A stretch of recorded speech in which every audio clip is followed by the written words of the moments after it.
I'm a 35-year-old guy, and I've been married to Ellie, who's 34, for 5 years. We're just an ordinary couple who work during the week and like to unwind on the weekends. But things have been changing over the past 3 months. One Sunday, while we were relaxing together, Ellie surprised me by showing me pictures of her friends and asking me to rate them. I was a bit shocked at first, but she said it was all in good fun, so I went along with it. I made it clear that I didn't mean anything by it, and she reassured me. During the game, I ended up giving the highest rating to her friend Lily, who's 33. Lily used to be Ellie's gym partner before they became friends, and we've all hung out together. Then, out of nowhere, Ellie asked me if I would sleep with Lily if I had the chance. I was taken aback and reminded her that I had said it was all just for fun. I know how things can get blown out of proportion sometimes. Ellie assured me she wasn't jealous and said that if I found Lily attractive, I could explore that. It left me stunned. I made it clear that I didn't find Lily attractive. She just happened to be better looking than most of Ellie's other friends. I know it sounds shallow, but it was all part of the game. Ellie kept insisting for the next few days that I should have a casual encounter with Lily. She believed that if I had even the slightest attraction to her, it was better to satisfy it openly rather than cheat behind her back. I told her I had no intention of sleeping with Lily and that I had never seen her that way. But she didn't seem to believe me. A few days later, we were at a house party at Lily and Joshua's place with just the 4 of us. My wife, Joshua, Lily, and I got a bit bored with the games, so we decided to watch a movie. I don't know whose idea it was to watch 2+2, but that's what we ended up watching. For those who haven't seen it, it's about couples swapping partners to add excitement to their relationships. After the movie and a bit of alcohol, we all looked at each other, wondering if we should do something similar. Thankfully, nothing happened, and we all burst into laughter. I almost forgot about that incident once Monday came around, but my wife didn't feel the same way. A few days into the week, while we were having a casual dinner table conversation, she brought up our experience from that night. She hinted that trying couple swapping might be exciting. I chuckled, thinking she was joking. My laughter turned to shock when she said she was serious. I asked if she had someone specific in mind for a couple swap, and she mentioned Joshua and Lily. I looked at her in disbelief and told her she couldn't be serious about this. I declined the idea, explaining that it would harm both our families. She nodded and admitted she wasn't that serious either, but the movie had sparked the idea and she thought it would pass. I acknowledged it and moved on. However, as time went on, she continued to suggest we spice up our marriage. It's understandable that after 7 years together, the excitement in a relationship can dwindle, but that's part of marriage. You trade thrill for deeper feelings like stability, love, and care. I straightforwardly asked her if she was open to the idea of having a non-exclusive relationship. She flatly declined, stating that she suggested it only to strengthen our connection and nothing more. I reassured her of my love and my desire to be only with her. Time passed, but Ellie remained firm in her stance. She constantly dropped subtle hints that I should have closeness with Lily. One evening, Ellie returned from the gym with excitement. She revealed that she had talked to Lily about my interest. To my surprise, Lily and Joshua were also considering exploring their own bed life. I was taken aback. I inquired why she had discussed this with Lily. She explained that it was common for women to talk about such matters with their friends. Personally, I'm more old-fashioned. I wouldn't discuss such things with my male friends. While I might have mentioned it casually in the past, I had never gone into detail, especially regarding my wife. She went on to tell Lily that I found her attractive, and to my amusement, Lily blushed. Ellie seemed quite pleased with herself. I shrugged it off, saying it's normal for anyone to blush when they learn someone finds them attractive. But Ellie suggested that perhaps Lily was also interested in being close with me. To be honest, given how persistent she was, I had a feeling that something was up. So I decided to investigate her phone. I checked her messages and social media accounts, but everything looked clean, except for some spam messages from an unknown person. I couldn't help but feel guilty for doubting her. Ellie is known for her cheerful and candid personality. She never holds back, and that's one of the things I love about her. I had been treating her poorly ever since she started pushing me have closeness with Lily. After confirming that her phone was clean, I couldn't help but despise myself for being unkind to her. I thought she loved me so much that she was willing to let me be with someone else. I felt truly fortunate. Over the following month, we regularly hung out with Joshua and Lily, whether for drinks, dinner, or gatherings at our homes and elsewhere. It was all pretty standard. However, something unusual was happening. I found myself developing a strong attraction to Lily, and there were several reasons for that. Whenever we were together, Ellie would playfully tease me, and sometimes Joshua joined in on the teasing, while Lily blushed and maintained intense eye contact.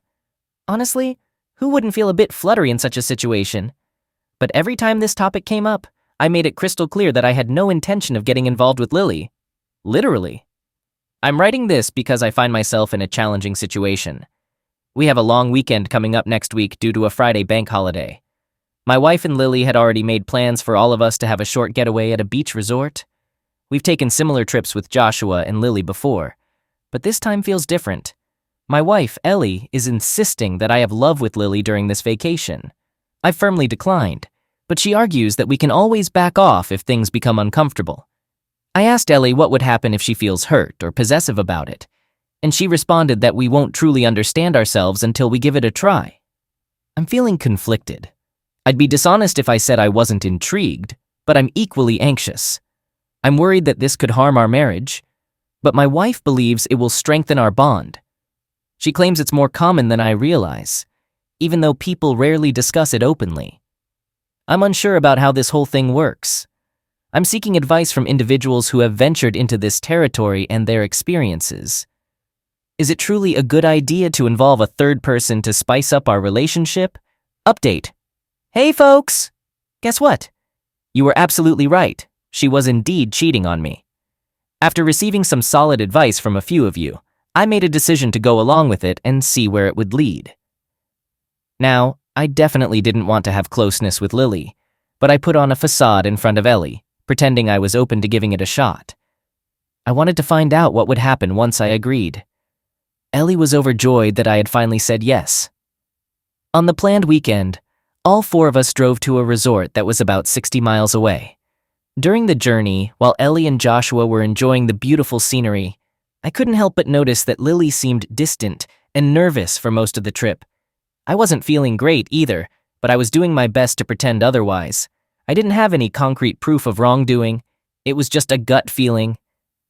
We arrived at the resort on Friday afternoon. The plan was to soak up the sun until evening, attend a party organized by the resort, and later explore our most desires.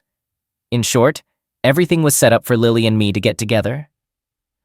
After freshening up, we had a sumptuous lunch and spent the rest of the afternoon lounging in the sun. I tried to have a private conversation with Lily, but she didn't acknowledge any discomfort. Instead, she smirked and said she was looking forward to the night. The party got pretty wild, but I made an effort to stay composed, anticipating the next step. Sensing my unease and alertness, Joshua reassured me, claiming everything was fine, and that Lily just wanted to have a good time with me. She was attracted to my physique. Now that I know the truth, I'm disgusted by his actions. I had no idea what time it was when we left the party, and suddenly I found myself in a room with Lily. We both sat there feeling awkward, and I couldn't tell how much time passed. She finally broke the silence and asked how we should proceed. I questioned whether we really needed to do this. She gave me a puzzled look. I then asked if she genuinely wanted to be close with me. She confessed to having a small crush on me but had never thought about being close until her husband Joshua put the idea in her head. I sensed something was off, so I asked her if she truly desired to be with me. To my astonishment, I discovered that she had been manipulated in a similar way as I had been. It all began with Ellie sharing the game where I rated Lily the highest. Ellie also mentioned to Lily that we were looking for ways to add excitement to our marriage. On the same day, Joshua came home and expressed how lucky he felt to have such an attractive wife that even I desired. Lily believed I had told Joshua about all of this, but it wasn't me. It was, in fact, Ellie who had spilled the beans. Or perhaps it was their plan all along. Since then, Joshua had been implanting this idea in Lily's mind. He asked her if she would be interested in having closeness with me. She refused multiple times, but he insisted that it would spice up and strengthen their relationship. Lily admitted she found my physique appealing, but not to the extent of wanting to have closeness. I made it clear that I never had any intention of it. I shared my side of the story, and she was shocked because all she knew until then was that I desired her. At that point, we both realized it was a scheme orchestrated by them. Lily confronted Joshua, asking if he and Ellie planned to do something similar. He denied it, stating he wanted Lily to experience it first, and if things went well, he'd consider it. I distinctly remember not talking to Ellie because I had no desire to be part of this game. I told her I suspected Ellie of cheating when she pushed for the hookup and checked her phone, but it was clean. We decided it was time to find out the truth. I wanted to confront them right away, but Lily insisted on catching them in the act to expose them. So, on the night of our supposed hookup, we planned to catch Ellie and Joshua outside. We knew they wouldn't risk anything at that point because we could back out and leave. When we went outside, we found them watching something on an iPad. They were sitting close. We told them we changed our minds and didn't want to go through with it. They looked disappointed and asked why. I explained it didn't feel right and they couldn't come up with much to say. I also said I had a sudden client meeting the next day, so we had to leave early. I suggested Ellie continue the vacation with Lily and Joshua, but none of them wanted to stay longer. We drove home the next morning. The four of us remained mostly silent on the way back home. Once we arrived, I changed and then left the house. I decided to drive to a coffee shop a bit farther away. About an hour after I left, Lily called to inform me that Joshua had also left the house, citing some urgent work. We both knew what that urgent work entailed. Lily mentioned that she had asked another friend to tail Joshua and would keep me posted on their whereabouts. As expected, they were found at my house. Before I left, I had told Lily I'd return home late in the evening, and they couldn't let this opportunity slip by. I hurriedly drove back to pick up Lily, my anger mounting as I headed home with the intention of catching them in the act. I used my key to unlock the apartment, and there they were, lying naked. Lily quickly took photos of them while they struggled to cover themselves up. Without hesitation, I stormed into the room, tossed Ellie's belongings outside the apartment, and demanded that she leave immediately. They both pleaded with us to hear them out. Joshua kept insisting that they were merely experimenting, similar to what we had done the previous night. I grabbed Joshua by the collar and confronted him, demanding to know when he started sleeping with my wife. Ellie tried to intervene, but I pushed her away. He claimed it was their first time exploring this sort of relationship. My anger intensified, and I tightened my grip on him, grinding my teeth as I pressed for a confession. I fixed Ellie with a furious gaze and told her I didn't mind going to jail for dealing with this parasite. I made it clear that either one of them confessed the truth, or I would deal with Joshua myself. Ellie, sobbing, eventually agreed and pleaded with me to stop. They finally confessed that they had been having an affair for over a year.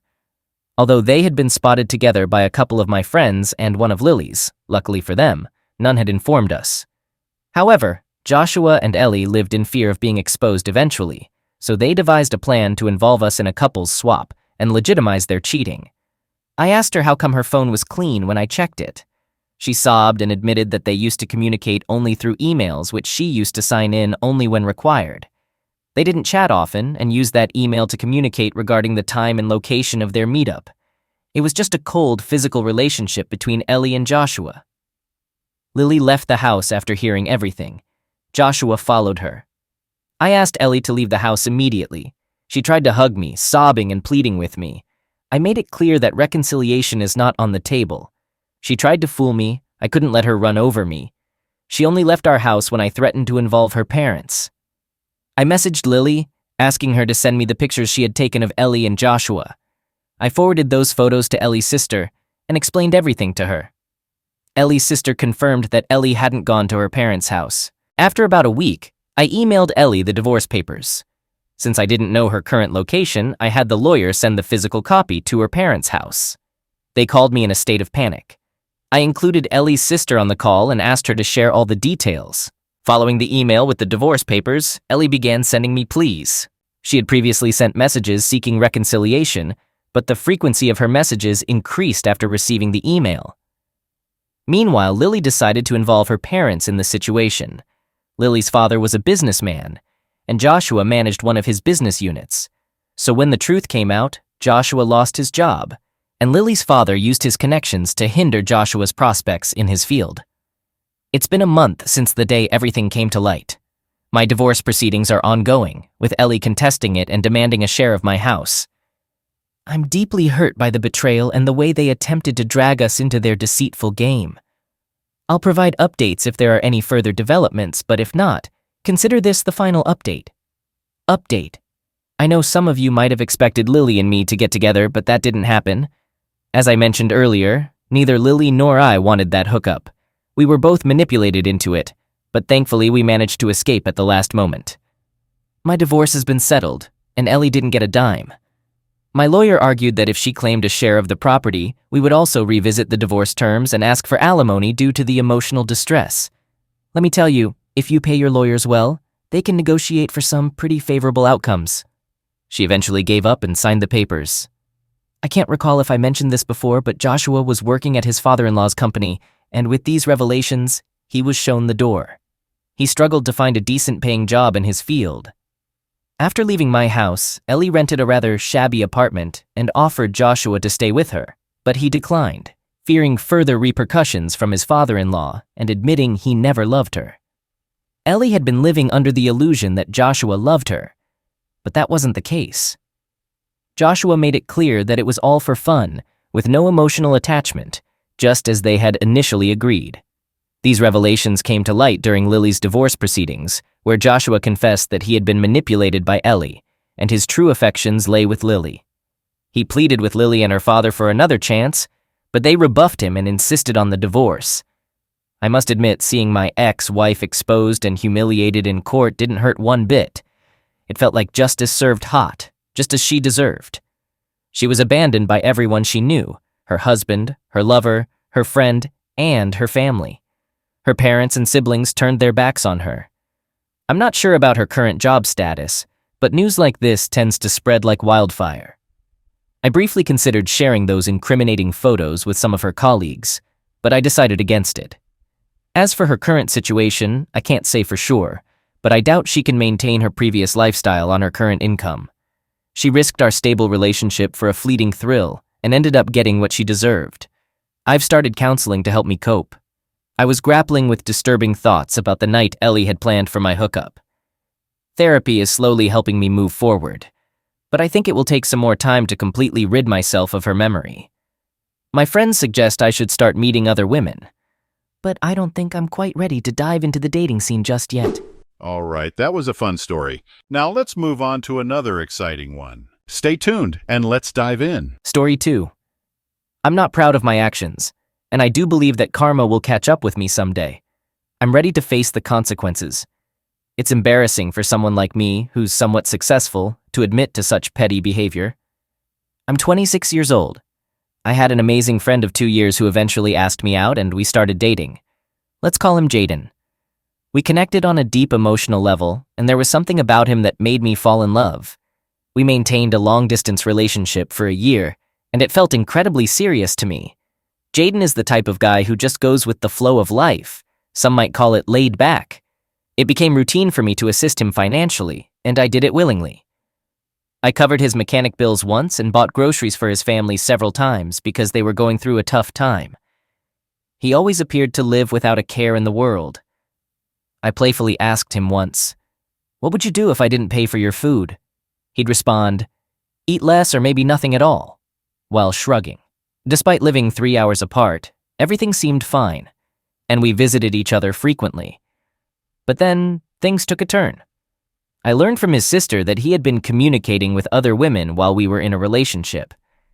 I confronted him, but Jaden denied it and refused to take responsibility. He claimed that I was the only one on his mind and that his sister didn't know what she was talking about. I believed him because of my love for him. However, 3 weeks ago, a mutual friend revealed that he had been seeing another woman in his town and having closeness with her. When I confronted him about this, he shifted the blame to me, saying, "You know it's hard for me to control myself, and you've been neglecting me. You should understand that the distance is tough on me." This wasn't accurate during our time apart. I visited him every other weekend when I could afford it, and we communicated daily. He also accused me of not wanting him to live with me, which was true, to be honest.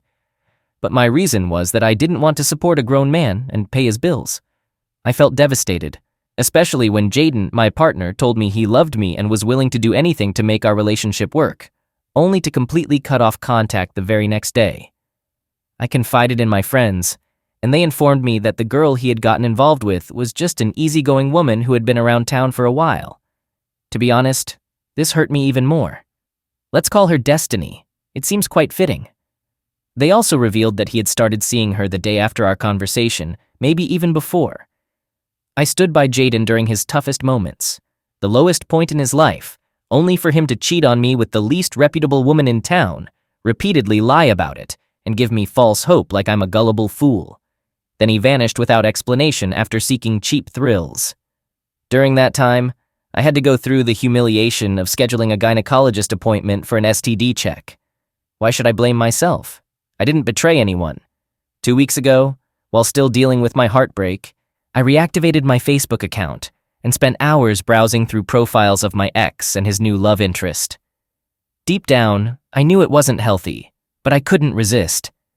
Instead of focusing on their flirtatious messages, I fixated on her profile. I scrolled through months of cringeworthy selfies taken in a grimy, dimly lit bathroom with barely any clothing, the kind even someone with loose morals might feel embarrassed about. Then, I did something I'm not proud of. Please don't judge me. I was in a bad place.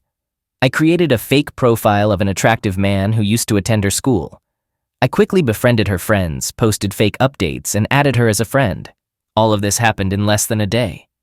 It's surprising how many people will accept friend requests on Facebook based solely on your appearance, whether they actually know you or not. In just 2 hours, I had 140 friends, and friend requests kept pouring in every few minutes. I couldn't help but wonder who was more pitiful, me or these people who were so easily deceived. The following day, I began chatting with her, and she was remarkably candid, even sending me photos of herself in rather revealing attire, all to a total stranger, and without receiving anything in return. It made me wonder why many men didn't see this as a red flag. As a woman myself, I found it quite effortless to tell her what she wanted to hear.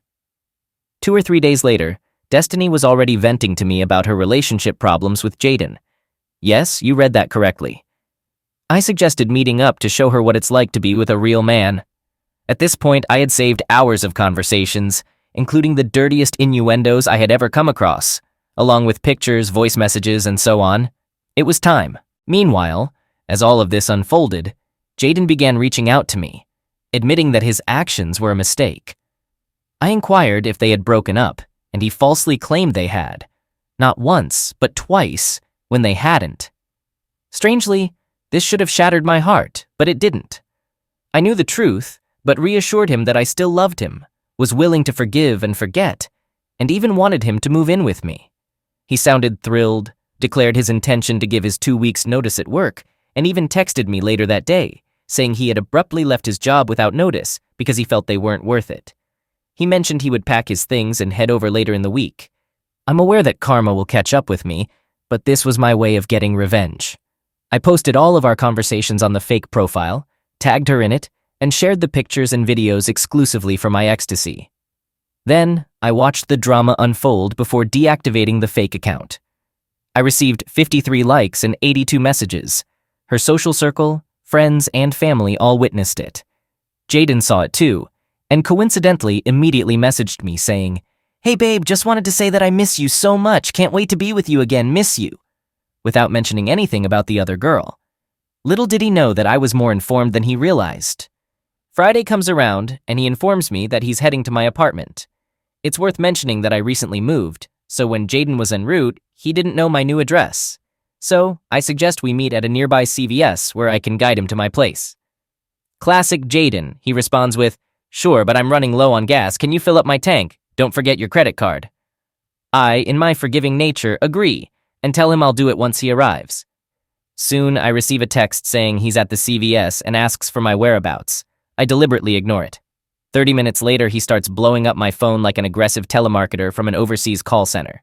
I ignore his calls. I admit, I was a bit petty, letting it ring once so he knows I'm sending it to voicemail. An hour passes and he calls, leaving a voicemail expressing concern. "Hey babe, I'm worried about you. Are you okay?" I was more than fine. 2 hours later, he informs me that he's stranded. He drove to another CVS thinking I was there, ran out of gas, and is now stuck at a gas station with all his stuff in the car. I still ignore his calls. I think it's the perfect time to get some sleep, but my excitement keeps me awake. So, I take an Ambien and hit the hay. Saturday morning, it looks like a phone apocalypse occurred as I see my phone with 37 text messages, 28 missed calls, and 7 voicemails, all from one person. Guess who? Unfortunately, I can't share the voicemails, but I can say that eventually, Jaden had to call his mom to come get him.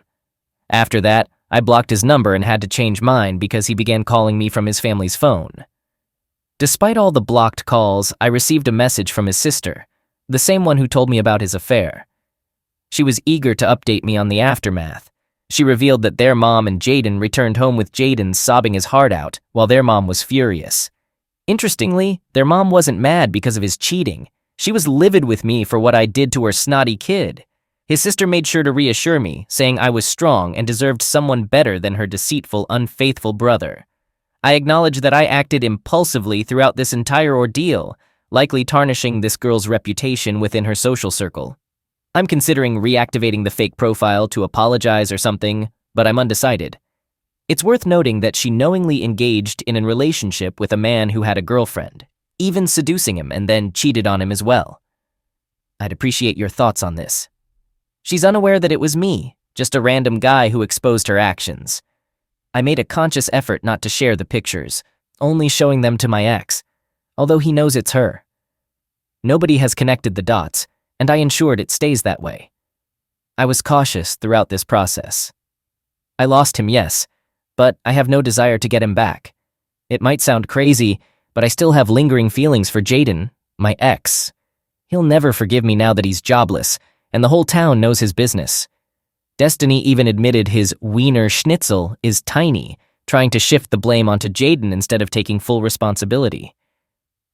A small part of me regrets everything and wishes for a reconciliation, but a larger part of me is relieved that I've put an end to any chance of that happening, as it wouldn't have worked out in the long run.